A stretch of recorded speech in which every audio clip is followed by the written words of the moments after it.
السلام عليكم.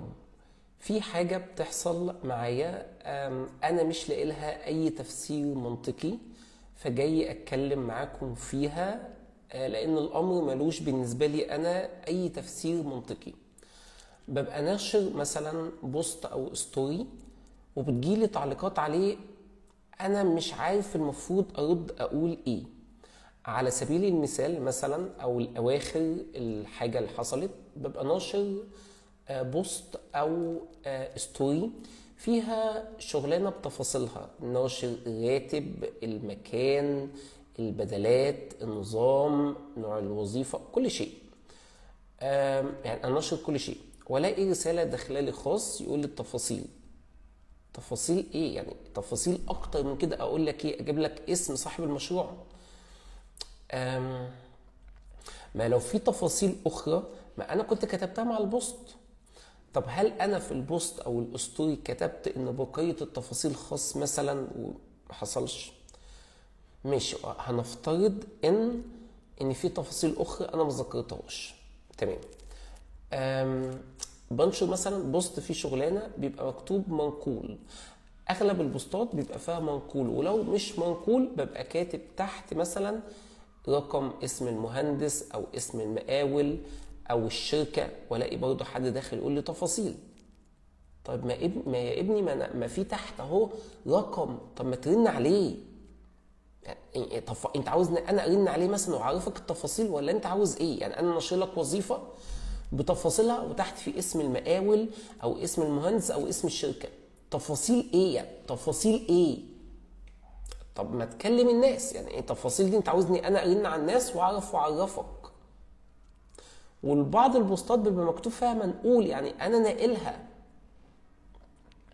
ببقى ناشر مثلا، ده على سبيل المثال، حاجه عن التدريب الصيفي، وموجود تحت مثلا او موجود فوق في البوست او الستوري اسم الشركه، فيجي حد يقول لي تفاصيل او اقدم فين.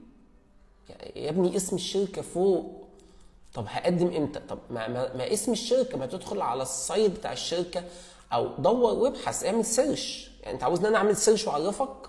يعني ببقى مش فاهم والله اللي يعني ايه.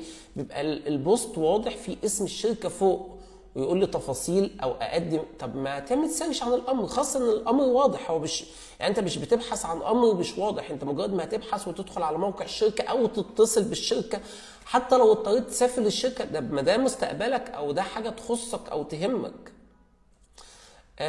والاغرب من كده، والله دي اغرب حاجه بتوصل لي، ببقى ناشر وظيفه وتحت فيه ميل بتاع الشركه. يعني انا ناشر وظيفه وميل بتاع الشركه، فيجي رساله اقدم ازاي؟